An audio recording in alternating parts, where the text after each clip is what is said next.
Italy finished second in their group, and they had to face South Korea as their opponents in the round of 16 of the 2002 World Cup. There was little chance that South Korea could beat Italy's golden generation.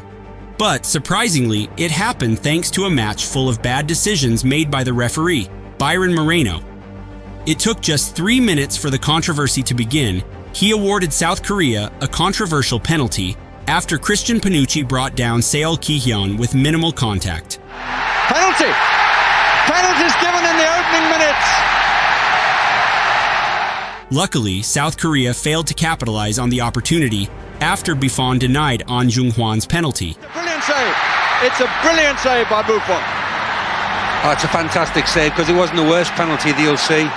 He's kept it low, but it's a good savable height for Buffon. And yes, it was a penalty. 7 minutes in, Kim Tae-yong went down to the ground after being hit in the nose by Vieri's elbow. The referee blew the whistle for a foul but didn't give Vieri a yellow card. Minutes later, Totti did the same thing by elbowing Kim Nam-il in the nose when trying to head the ball. But this time, he got his first yellow card. Christian Vieri put Italy ahead in the 18th minute after he headed in a corner. But it's gone in. And Vieri, once again, is the scorer. His fourth of the championship. Where did he come from seems to be the expression on the face of Eun-jae. Well, it's a great call. In the 81st minute, Maldini tried to clear the ball while lying on his back. He then got a kick in the back of the head from Lee Chun-soo. However, the referee didn't even stop the play for a foul. With just 2 minutes remaining in normal time, Seo Ki-hyun sent the match into extra time after he capitalized on Panucci's clearance error. And it's Seo Ki-hyun! 3 minutes to go, and the Italians have been made to pay. Why do they always do it?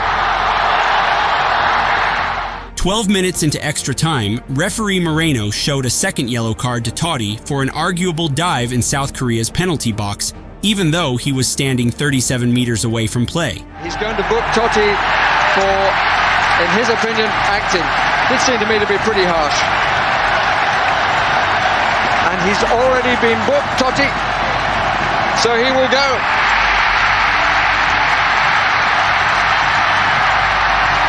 16th red card of the World Cup of 2002. Damiano Tommasi nearly won the match for Italy with a golden goal in the 20th minute of extra time, but his goal was disallowed after he was deemed to be in an offside position. In the 117th minute, South Korea won the match through a golden goal after An Jung-hwan headed the ball past Buffon. Who scores the winner? What a story! Has put Korea into the quarterfinals. They have matched North Korea, who were the first side from Asia to reach the quarterfinals. The Italians are out. Maldini cannot believe it. And I have sympathy for him because he... However, South Korea's controversy wasn't over in the round of 16.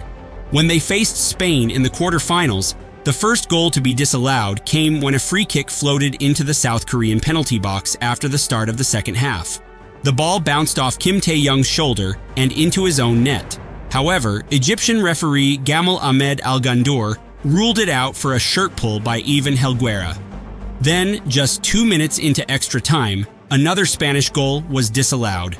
Joaquin beat his men and passed the ball brilliantly onto the head of Fernando Morientes, who headed the ball into the net.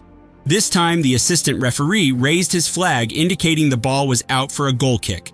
However, replays showed the ball was still in play. The score remained the same until the end of extra time, so the match had to be settled through a penalty shootout. South Korea scored all of their first 4 penalties, while Joaquin missed Spain's 4th penalty after his penalty was denied by Lee Woon-jae. Joaquin tumeda! Tomemashita!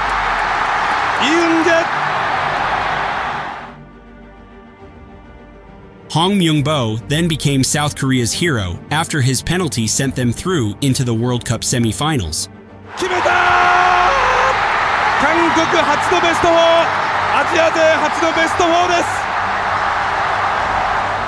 Ghana has the chance to become the first African nation to reach the World Cup semi-finals, but they have to face Uruguay in the quarterfinals.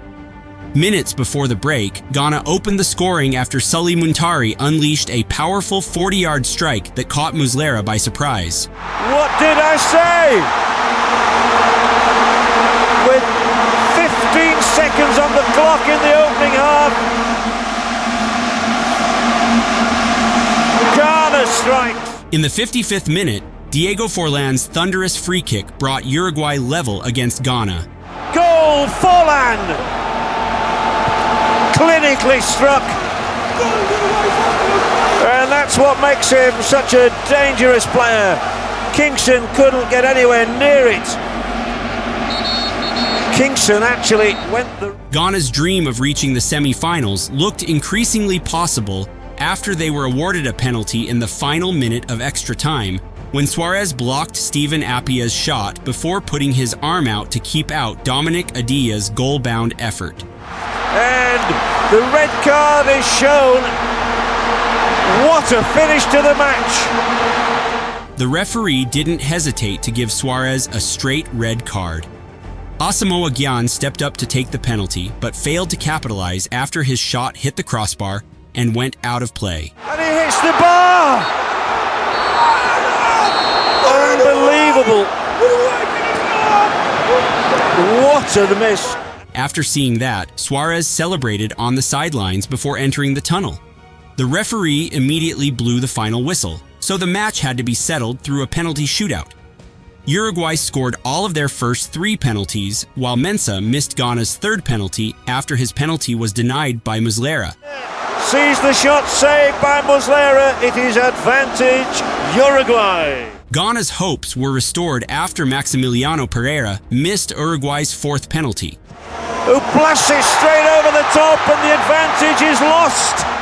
Muslera then became Uruguay's hero after he saved 2 consecutive Ghana penalties. And this is saved as well, and it's a horrible, horrible moment for the young man. African hearts were broken after Sebastian Abreu ensured Uruguay's victory in the shootout with Panenka.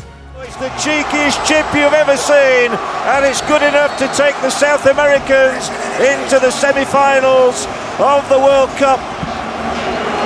African hearts are finally broken in 2010, but it is... The humiliating defeat against Germany will forever loom large in the minds of Fabio Capello and his squad at a moment they believe has robbed them of their hopes of reaching the last 8. In 1966, England benefited from Geoff Hurst's controversial goal against Germany that didn't cross the line on their way to winning the World Cup. But about 34 years later, it was England's turn to feel aggrieved. Neuer saw Klose hold off Upson with ease before opening the scoring after 20 minutes. And Germany lead!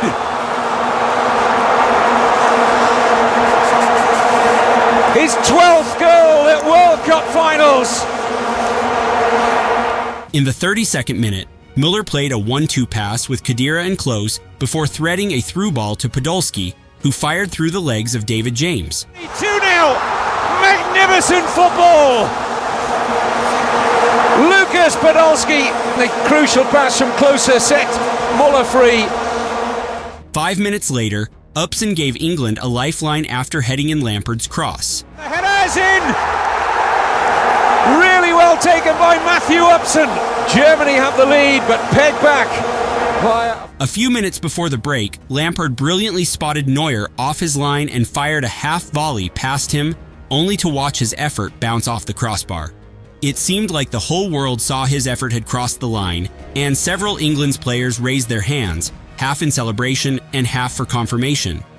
However, referee Jorge Larionda refused to give them a goal after he thought the ball had not crossed the line. Several England players and staff, including David Beckham, led a loud protest as both teams left the pitch at halftime, but it was all in vain. Germany went 3-on-up in the 68th minute after Müller combined with Schweinsteiger to launch a swift counterattack on the England defense. 3-1 for Germany! A brilliant counter-attack from Joachim Löw's side. England exposed. James. Müller then scored his second goal 3 minutes later after converting Ozil's pass. He's for. It's high-class, expensive football from the Germans. No mistake from Thomas Müller. In the round of 16 of the 2014 World Cup, the Netherlands trailed for most of the game after Giovanni Dos Santos opened the scoring for Mexico in the 48th minute.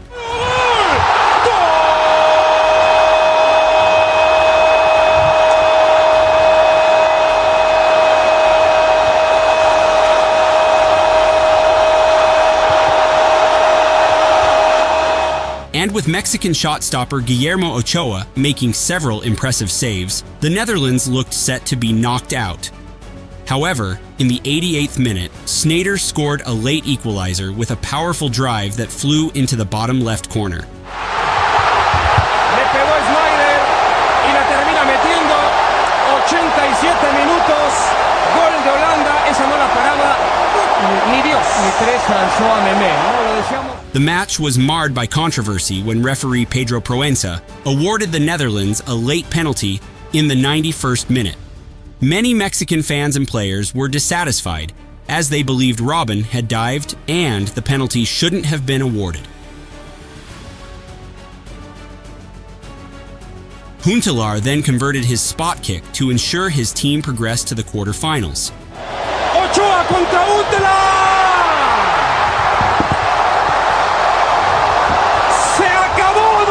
Se finí, no lo puedo creer, el partido que se le va a México, el partido que se le va a México de las manos es... The 2006 World Cup final was Zinedine Zidane's last match as a player. The match started with each side scoring within the first 20 minutes. France scored first through Zidane after referee Elizondo awarded a controversial penalty kick when he deemed Malouda to have been fouled by Materazzi. The winner from the spot in the semi-final. Headed twice in the final in '98.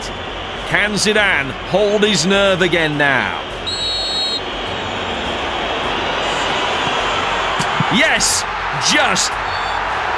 The bounce off the underside of the bar, crept the right side of the line, and France lead. Materazzi redeemed himself for Italy when he equalized the score in the 19th minute. A moment of near instant redemption.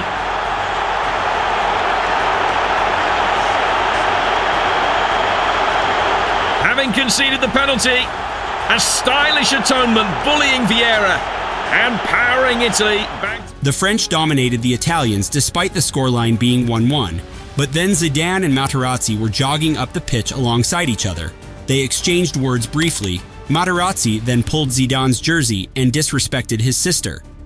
Zidane was provoked and decided to headbutt Materazzi in the chest and knock him to the ground. The referee, without hesitation, gave Zidane a straight red card and brought his career to a dramatic end. Oh my word! That is extraordinary. A headbutt to the chest of Materazzi. The only issue is whether any of the officials... The score remained the same until the end of extra time, so the match had to be settled through a penalty shootout.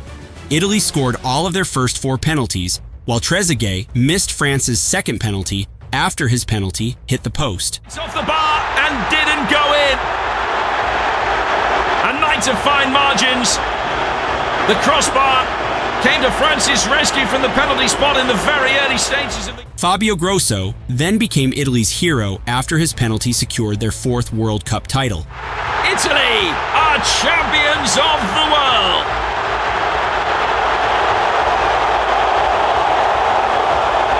A night that has exorcised demons and brought the ultimate prize. No mistakes on the spot this time. No ifs. In the 1986 World Cup quarterfinals, the match between Argentina and England was held at the Estadio Azteca.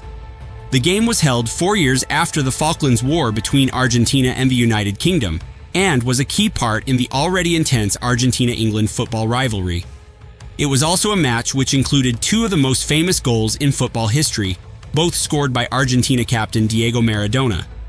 In the 52nd minute, Maradona scored the opening goal after punching an aerial ball past England goalkeeper Peter Shilton. None of the referees spotted it, except the England players in the vicinity who began their desperate appeals to referee Ali bin Nasser.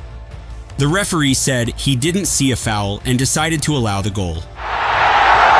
They're appealing for offside. The ball came back off the foot of Steve Hodge, and Maradona gives Argentina the lead. The England players protesting to the referee.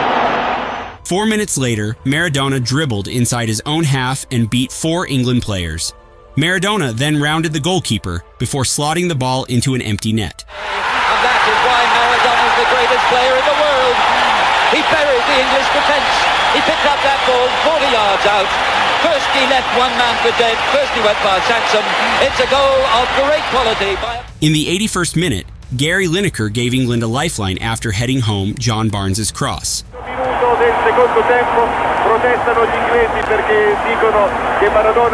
The match ended 2-1 for Argentina and took them into the semi-finals. After the match, Maradona jokingly commented in a press conference that the goal was scored a little with his head and a little with the hand of God, thus the goal became known as the Hand of God goal. Japan need a win to progress to the last 16, while Spain need just a point to progress and are not reliant on any results from elsewhere. Spain needed just 11 minutes to open the scoring through Morata, who headed home Azpilicueta's cross from close range. Morata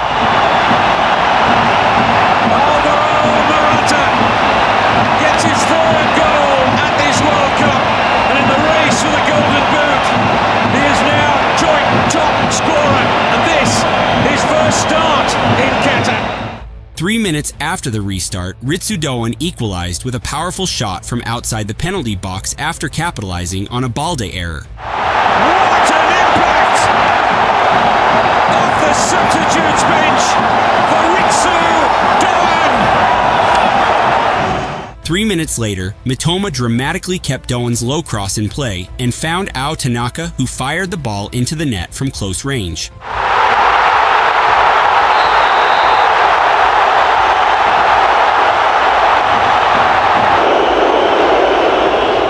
The goal was initially ruled out by the assistant referee, who signaled Doan's cross had gone out of play. After a lengthy VAR check, referee Victor Gomez decided to change the on-field decision after he deemed Mitoma had kept the ball in play.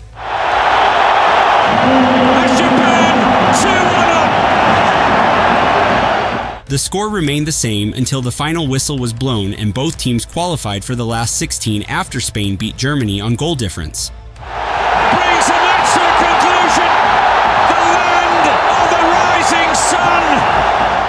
Portugal and the Netherlands match at the 2006 World Cup will be widely remembered for all the wrong reasons. The game turned ugly immediately after kickoff when Van Bommel was shown a yellow card for a tackle on Ronaldo. 5 minutes later, Boulahrouz was lucky to avoid an early red card after he injured Ronaldo and forced him to leave the pitch in tears. Di Van Bommel, poi c'è un intervento falloso da parte di Boulahrouz. La palla fuori ed entra proprio il tuo amico Simão Sabrosa. Amico, l'ho visto l'ultima partita, veramente è stato il migliore giocatore. Adesso è tornato in Portogallo dopo l'esperienza. Portugal was no better, and Maniche was booked for a foul on Van Bommel after 19 minutes. 4 minutes after receiving a yellow card, Maniche opened the scoring for Portugal after latching onto Pauleta's pass. Il vantaggio, ancora una volta Maniche, come già nel 2004, porta in vantaggio la squadra di Scolari e va poi a esultare sotto il settore che ospita i tifosi lusitani. Ha fatto un grande gol perché è l'inserimento centrale che dicevamo prima. Praticamente loro l'hanno fatto molto bene con Maniche, che lui stoppa la palla. Guarda, io voglio rivedere perché ha fatto una... In the 31st minute, Costinha received his first yellow card after tripping Philip Cocu. He then became the first player to be sent off before halftime after receiving a second yellow card for handball. After the start of the second half, Petty received a yellow card after pulling Van Bommel to the ground.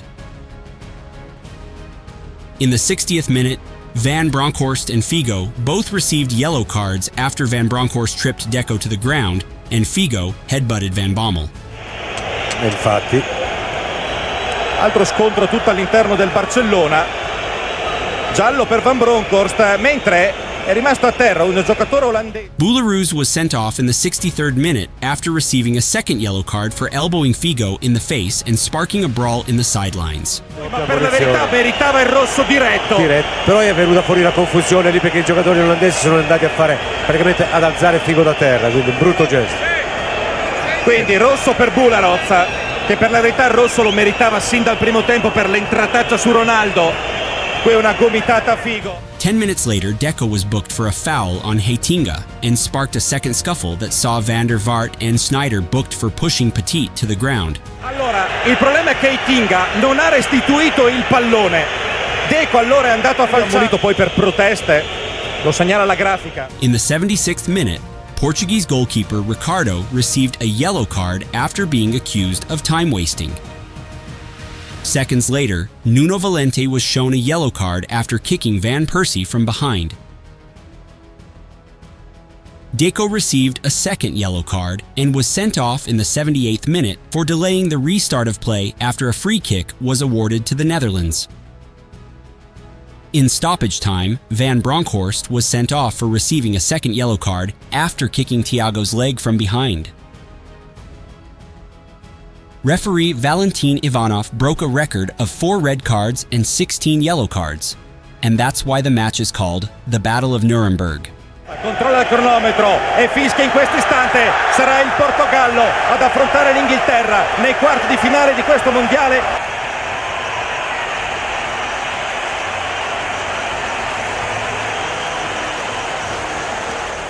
This match is often labeled as the most intense match in World Cup history.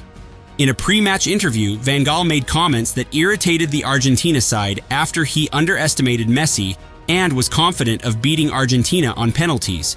He also wants revenge after the defeat in the 2014 World Cup semifinals. After seeing it on social media, Emi Martinez stated that he took a screenshot of Van Gaal's comments on his phone and often looks at it as motivation. The pre-match interview saw tensions running high before the start of the match between the Netherlands and Argentina. The start of the match was relatively incident-free and balanced.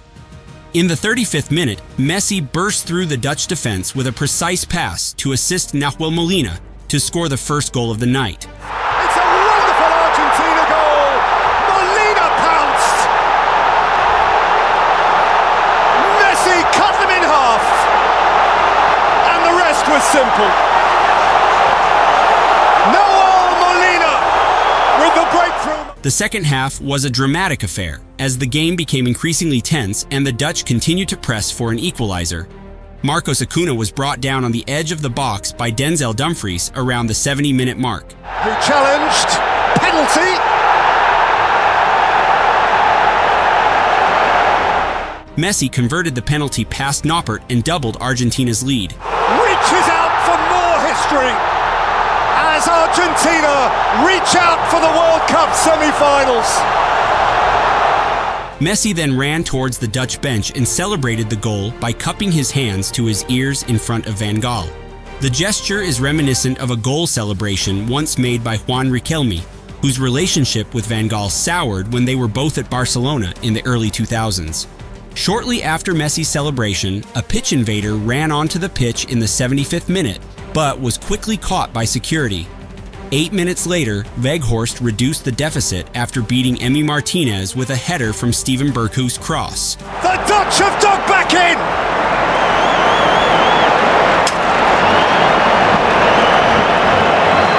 Still retrievable. Well, they've switched to simple, straightforward football. Get the ball in the box and get it in early to those two centre forwards.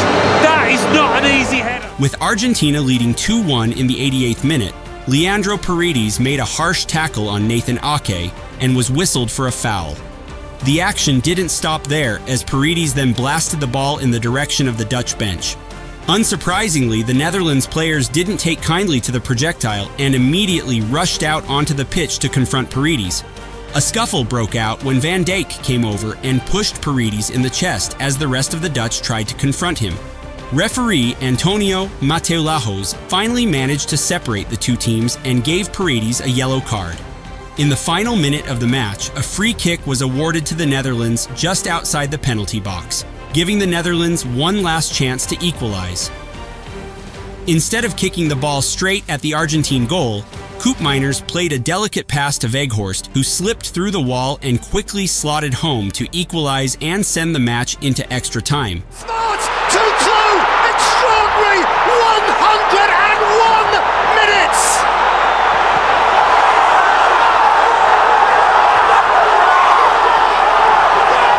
The Weghorst! And the immediate future is still. The score remained the same until the end of extra time, so the match had to be settled through a penalty shootout. Argentina successfully converted the first penalty through Messi, while the Netherlands failed to convert their first penalty after Van Dijk's effort was saved by Emi Martinez. Oh, great save! That is a great save from Emi Martinez. Van Dijk. Prior to Steven Berghuis' turn, Emi Martinez tried to distract him by pretending to pass the ball to him before dropping it to the ground. As a result, Berghuis' penalty was then saved by Emi Martinez. Great get by Martinez! Why wouldn't he dance? After he scored the penalty, Weghorst then walked straight towards Enzo and tried to rattle his confidence before his turn by verbally abusing him. Dutch hopes were restored after Enzo Fernandez missed Argentina's fourth penalty. Has dragged it wide, and the drama dragged. As Lautaro started to walk from the center circle, he was verbally abused by Dumfries, who was then shown a yellow card for unsporting behavior. Noppert also tried to intimidate Lautaro as soon as he arrived in the penalty area. Lautaro then scored the winning penalty to secure Argentina's 4-3 victory over the Netherlands on penalties. Argentina march on!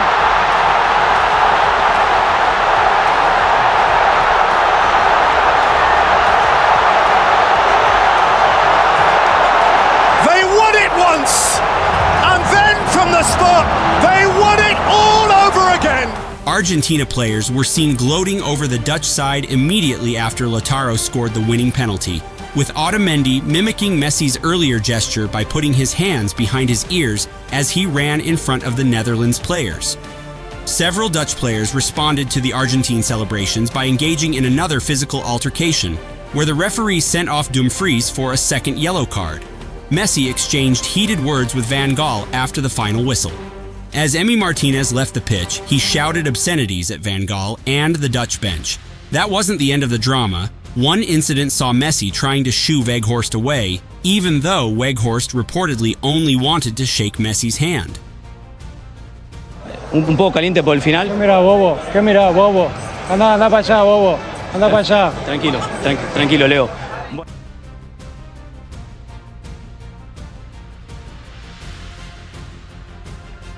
Several months later, Messi expressed regret for his actions during and after the match, while Van Gaal expressed his belief that the tournament was rigged for Argentina to win. This is probably one of the most controversial matches in World Cup history. But if you want to watch some controversial matches in the Premier League, just click on the video right here.